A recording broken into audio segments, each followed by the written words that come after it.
Détachement, zone de Noël remontant.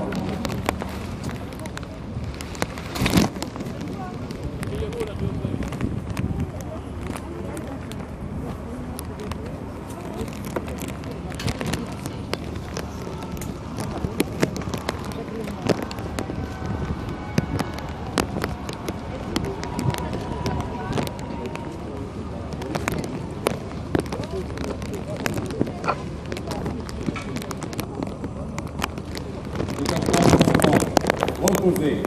Arme. Portez. Arme.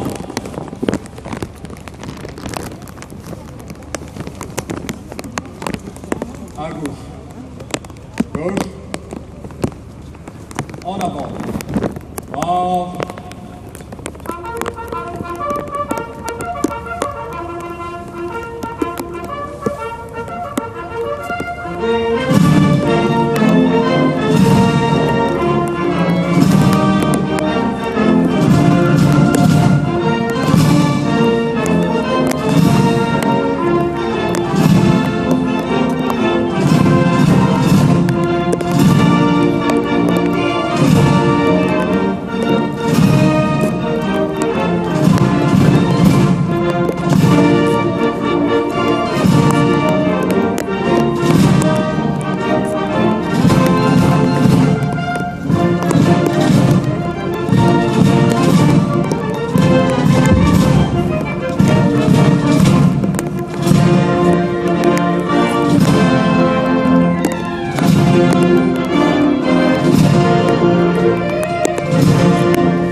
Madame la maire de Paris.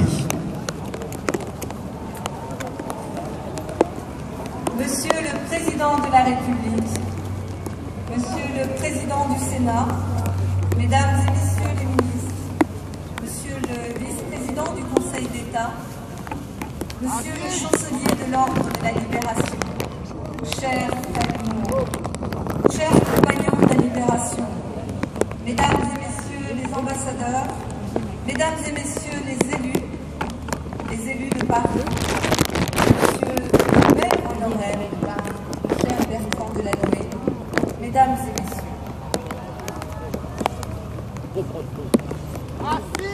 Il y a 70 ans que la liberté a repris pied à Paris. Il y a 70 ans qu'elle a réuni dans un combat commun, civils et combattants, soldats de la France libre et résistants, parisiens et alliés, français et étrangers. Il y a 70 ans que d'heure en heure, elle a progressé, quartier après quartier, rue après rue, immeuble après immeuble, vers la victoire irrévocable annoncée par le général de Gaulle ici même. Aujourd'hui, le vacarme assourdissant des armes a laissé place à l'ordre solennel et silencieux du cérémonial. La paix règne à l'endroit même où la liberté a souffert, puis triomphé par les larmes. Ce spectacle est sans doute le plus beau témoignage de fidélité que nous puissions offrir à celles et ceux qui se sont battus ici, à la fin du mois d'août 1944. La guerre qu'ils ont livrée a enfanté une paix qu'ils ont espérée. La ville qu'ils ont reconquise au nom de la liberté est aujourd'hui acquise à la liberté. Au nom du peuple de Paris, je m'incline aujourd'hui face au courage de ces combattantes et de ces combattants. Héros de guerre et artisans de paix, vous avez fait bien davantage que de restituer à notre ville l'intégrité de son territoire. Vous l'avez aidé à retrouver son identité. Vous lui avez permis de renouer avec son génie. Vous l'avez rendue à elle-même. Vous avez adressé un formidable message d'espoir à toutes celles et ceux qui se battaient pour la liberté. Un message entendu sur le parvis de Notre-Dame et partout dans le monde où les cloches ont sonné pour célébrer la libération de Paris. Votre histoire est maintenant celle de chaque Parisienne, de chaque Parisien, où qu'il soit né. C'est l'histoire d'un élan qui a rassemblé des femmes et des hommes de bonne volonté, bien au-delà des partis, des religions, des convictions, des nationalités. Cet héritage de la libération a modelé Paris. Forte de ce passé qui l'élève et qui l'oblige, notre ville ne tolère ni le racisme, ni l'antisémitisme. Elle n'accepte pas davantage aujourd'hui le sexisme ou l'homophobie. Forts ensemble de l'exemple donné par nos aînés, ne laissons jamais les ferments de la division et de la discrimination pervertir le projet humaniste et démocratique qui nous lie. L'hommage de Paris va d'abord aux femmes et aux hommes qui ont perdu la vie dans les combats de la libération. Je pense aux FFI qui se sont effondrés au coin d'une rue à portée de voix de la victoire. Je pense aux résistantes et aux résistants capturés, torturés, à quelques heures, à quelques mètres, à quelques larmes de la liberté. Je pense aux Français libres et aux alliés survivants de tant de combats et dont le sol parisien a recueilli le dernier souffle. Je pense à tous ces étrangers venus donner leur vie pour une ville qu'ils savaient aussi être la leur. les 23 partisans arméniens, polonais, hongrois ou italiens du groupe Misach Manouchian, les républicains espagnols de la Nueve, derrière le capitaine Braun et le lieutenant Granel, tous unis pour faire triompher les valeurs universelles de l'humanité.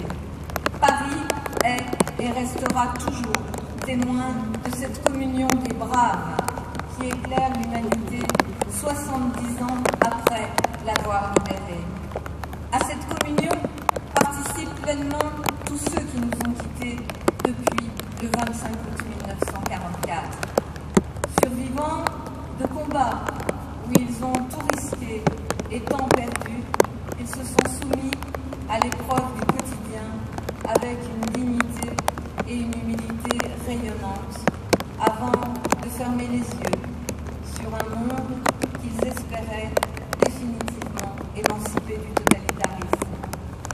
Ou que leur vie les ait emmenés dans les années et les décennies qui ont suivi la victoire, une part d'eux-mêmes est restée attachée à ce lieu.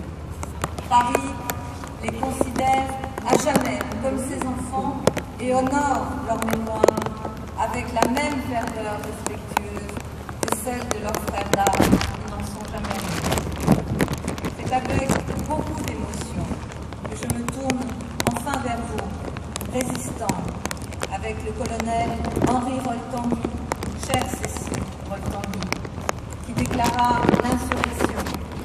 Français libre, vétéran de la 2e BD du général Leclerc, soldat allié et ami compagnon bien vivant qui avait survécu aux années de guerre et aux décennies de paix. Si cette cérémonie est le mémorial de la liberté combattante, alors vous êtes ces sentinelles pressées face à l'oppression et face à l'oubli. La liberté qui a élevé vos cœurs et guidé vos pas il y a 70 ans sait pouvoir compter encore et toujours sur votre courage et votre générosité. Elle sait que vous la défendrez jusqu'au dernier souffle, pour la mémoire de ceux que vous avez perdus et pour l'honneur de ceux que vous avez sauvés. Pour vous être fidèles, cette cérémonie ne doit pas se réduire à une commémoration, si belle et si poignante soit-elle. Elle doit s'élever à la célébration des valeurs universelles, de liberté, d'égalité, de fraternité que vous avez passé votre vie à éprouver, à défendre et à promouvoir.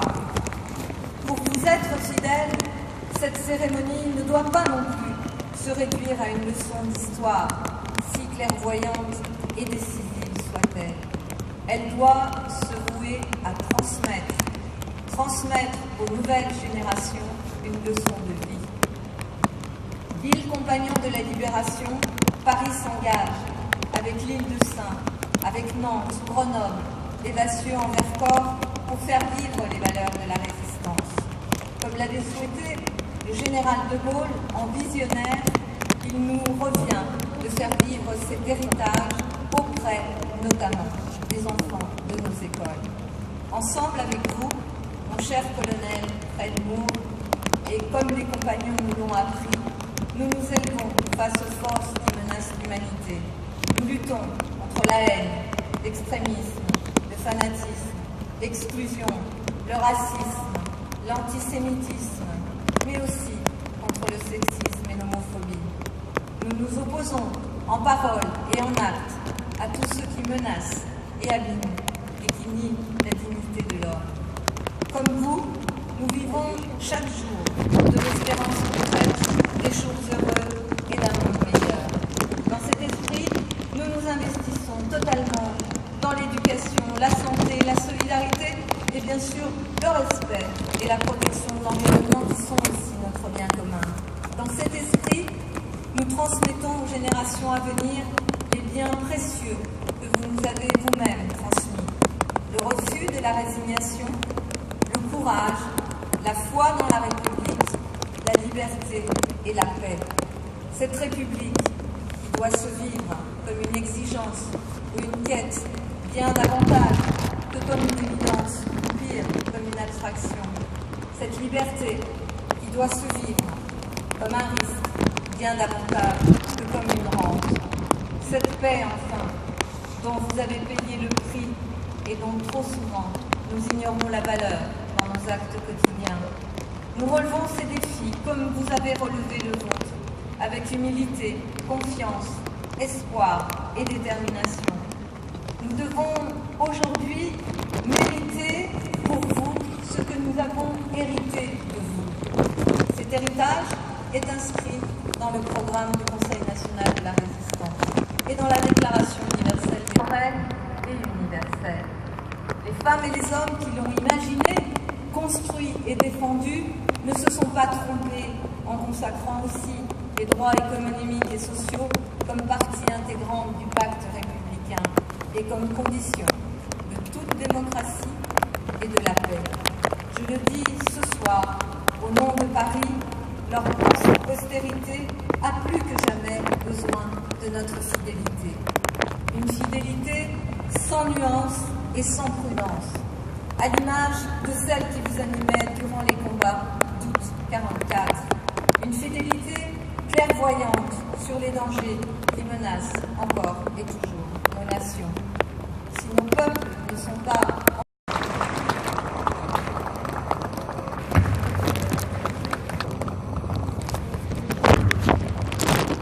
Mesdames, Messieurs les ministres, Monsieur le Président du Sénat,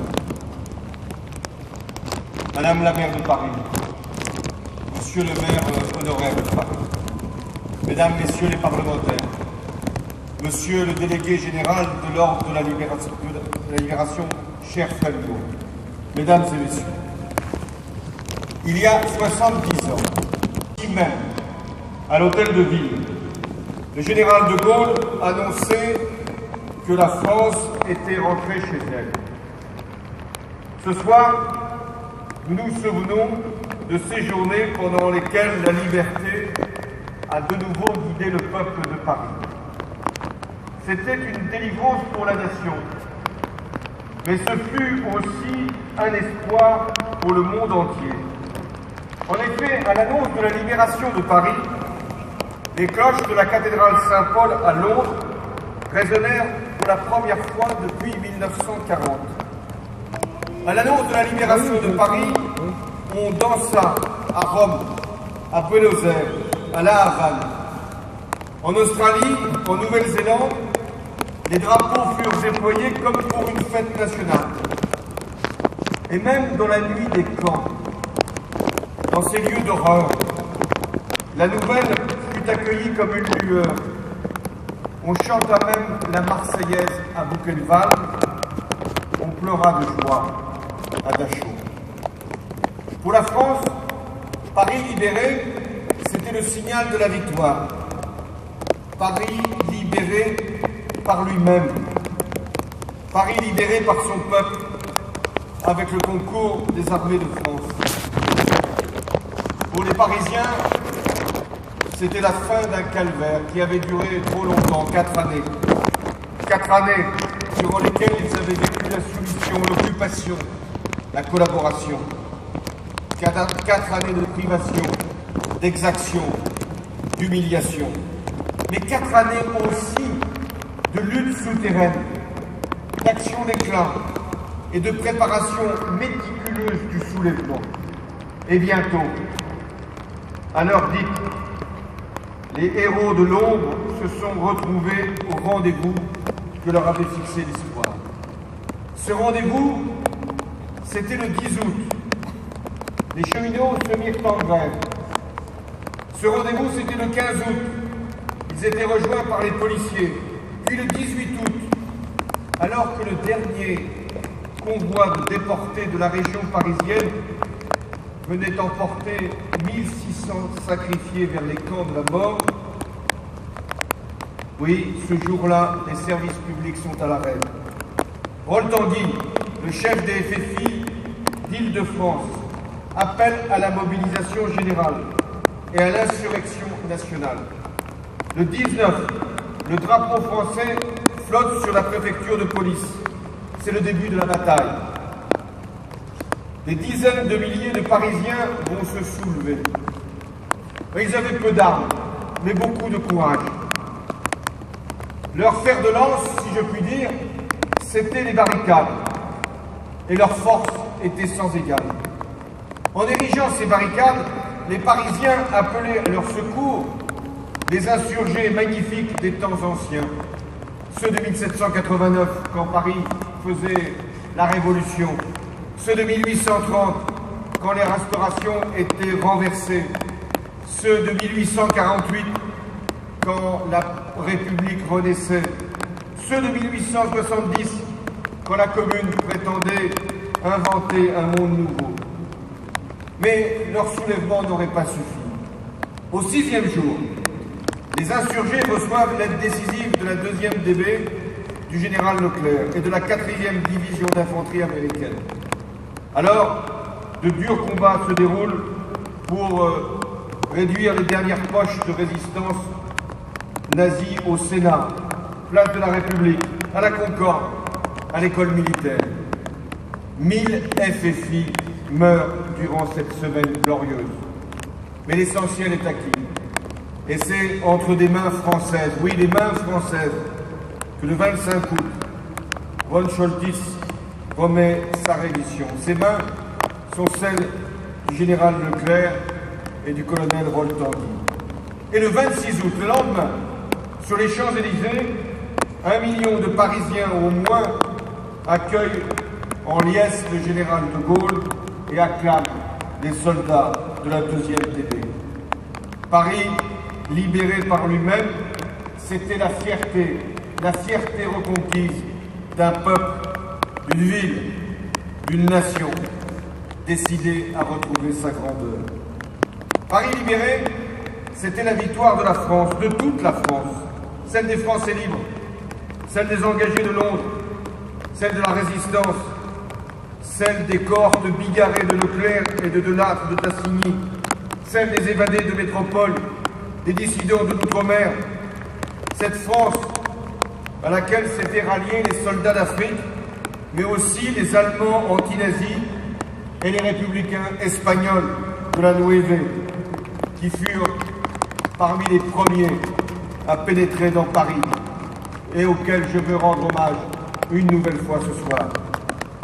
C'est grâce à eux, à tout cela, que Paris a pu rester la capitale de la liberté, la ville des droits de l'homme et la cité de l'esprit. Et aujourd'hui, encore aujourd'hui, c'est toujours vers Paris que se tournent les peuples qui souffrent sous le joug des dictatures, que se dirigent les peuples qui luttent pour leur émancipation. C'est vers Paris que les démocraties demandent à être protégées de la terreur. C'est vers Paris, encore aujourd'hui, que regarde le peuple irakien et toutes ces minorités persécutées par le groupe barbare de l'État islamique. Et ces appels-là, nous devons aussi y répondre. Notre histoire nous le commande, au nom des valeurs que nous portons, mais aussi au nom de la solidarité qui doit unir tous les peuples libres, cette solidarité dont nous avons nous-mêmes bénéficié il y a 70 ans. Alors, à tous ceux qui dans ces pays sont engagés dans la construction de la démocratie, comme à tous ceux qui, chez nous, en Europe, se désespèrent des difficultés du moment, nous devons évoquer l'exemple de la France de l'été 1944.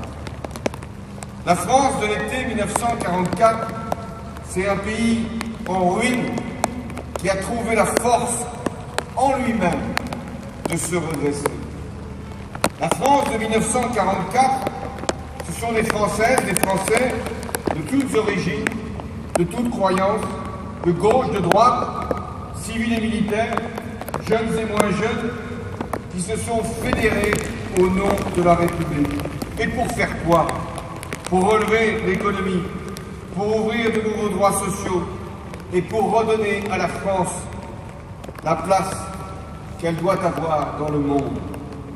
La France de 1944 fêtait le bonheur d'avoir retrouvé sa souveraineté. Mais ce n'était pas un bonheur égoïste. C'était le bonheur d'une nation rassemblée et ouverte. C'était le bonheur d'un peuple uni qui croyait de nouveau en son destin, en sa parole, en son avenir. C'était le bonheur qui donne confiance. La France de l'été 44, c'est une France qui se retrouve derrière un programme, celui du Conseil national de la résistance. Nous en sommes les héritiers. Les résistants voulaient une société juste qui conjugue tous les efforts pour lutter contre le fanatisme. Une société où les ambitions de l'entreprise légitime devaient être équilibrées par les garanties sociales. Aujourd'hui encore, toute notre action doit être consacrée à cet objectif. Concentrée sur ce but, restaurer la compétitivité de la France pour assurer son indépendance et lutter contre les inégalités pour préserver la cohésion sociale. Mais nous n'obtiendrons rien sans effort, rien sans abnégation, rien sans courage. Il n'y a jamais de fatalité, mais dans les moments les plus difficiles, il y a toujours la volonté qui triomphe, l'unité qui permet d'avancer et la solidarité qui fait que nous sommes la France. C'est en croyant en notre avenir que nous pourrons l'inventer, cet avenir. À tous les moments de notre histoire, les Français se sont mobilisés et c'est grâce à eux si notre pays reste une puissance influente et respectée. C'est grâce à eux que nous sommes aujourd'hui capables d'utiliser toutes nos différences, toutes nos richesses, tous nos talents pour créer, pour innover, pour produire, pour inventer. Mesdames et messieurs, notre rang parmi les nations, le rang de la France, en Europe comme dans le monde, nous le devons à notre histoire, à ces résistants qui se sont battus, à ces soldats qui sont venus nous libérer. Nous le devons aussi à toutes ces générations de femmes et d'hommes qui se sont dévoués par leur travail, par leur sacrifice, pour nous hisser à ce niveau. Mais cette influence dans le monde, nous la devons aussi à Paris. Paris, cette capitale dont le nom fait rêver partout dans le monde. Paris, cette ville riche de son passé, est si forte dans sa capacité à toujours inventer, avancer, imaginer. C'est pourquoi Paris est l'une des métropoles les plus aimées du monde et les plus visitées, et en même temps l'une des plus attractives. Paris, une ville où tous les milieux, toutes les nationalités se retrouvent, travaillent et se croisent sans cesse. Eh bien, c'était l'idéal que les hommes et les femmes, il y a 70 ans, portaient quand ils luttaient côte à côte dans les rues de Paris. Que voulaient-ils? Libérer bien plus que leur territoire, libérer toutes les énergies. Que voulaient-ils? Écarter le nazisme, mais empêcher tout retour des fanatismes. Que voulait-il? Bâtir une société nouvelle fondée sur l'égalité, mais aussi sur un goût sans limite pour la liberté. Que voulait-il? Non pas simplement lever un espoir pour Paris, pour la France, mais un espoir pour tout le monde. Alors, à nous de poursuivre le combat pour que cette promesse de la résistance continue d'être tenue aujourd'hui, parce que c'était la promesse des jours meilleurs. Vive Paris, vive la République et vive la France.